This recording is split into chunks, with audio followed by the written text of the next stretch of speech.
Think you need a Silicon Valley venture capitalist to change the world? Well, get ready for a massive reality check. The data actually proves you just need that boring traditional local bank down the street.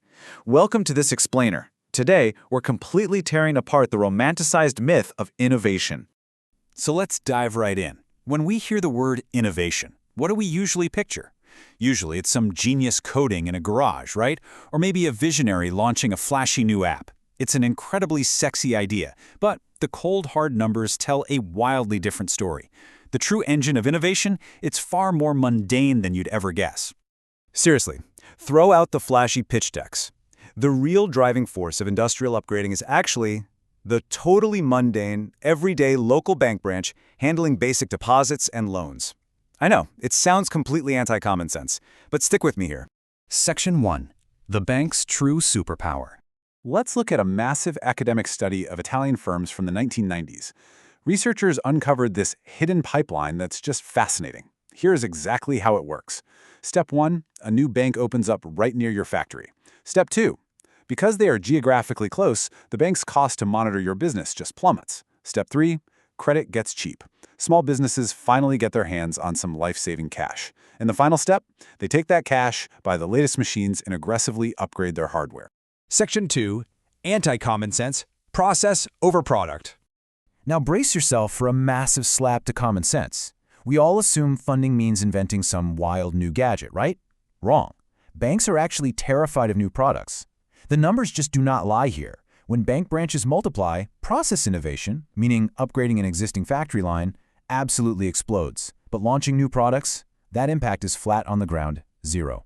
Absolutely zero impact. The absolute crucial point here is that banks do not care about your dreams of changing the world. If you walk into a bank and pitch a brand new, never-before-seen smart device, they are probably going to show you the door.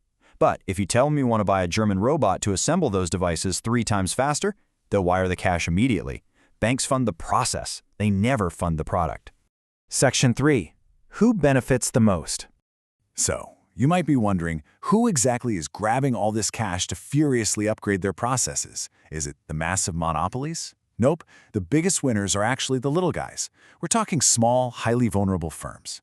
High-tech factories that are desperate for wildly expensive equipment. These guys have zero access to the stock market, so their survival is entirely locked to local bank cash. And this isn't just some abstract theory. The research gives us an exact survival line, the 30th percentile. If a firm's reliance on external finance crosses this 30% threshold, a local bank opening changes literally everything. We're talking the difference between total stagnation and explosive process innovation. It is the ultimate game changer. Section 4. The academic magnifying glass. Now, hearing all this, you might be a little skeptical. Is it all just a massive coincidence? Do wealthy areas just naturally like to open banks and innovate at the same time? Well, to crush that doubt, researchers turned Italy in the 1990s into a national laboratory. Why Italy? Because back then, venture capital and stock markets basically did not exist for these small Italian firms. The local bank was their only financial artery. This gave researchers a perfectly uncontaminated environment to watch the data unfold. To prove absolute causation, they ran a kind of time machine test. They dug up these insanely strict banking laws from 1936 and used those ancient rules as a baseline to measure bank expansion in the 1990s. Why go back that far? Because using half-century-old laws completely ruled out any modern economic coincidences. It isolated the exact effect of the banks. It proved without a doubt that the banks moved first. By isolating this historical data, the conclusion becomes hard as steel. The expansion of bank branches absolutely, definitively caused the explosion in process innovation. The proof is ironclad. Innovation didn't attract the banks birthed the innovation. Section 5. The ultimate question. But as the smoke clears here, a deeply uncomfortable flaw in our system is laid bare. Read this cold, hard judgment straight from the report's core. Banks are obsessively risk-averse. They demand collateral. They only want to fund physical, heavy machines that they can repossess and sell if you happen to go bankrupt.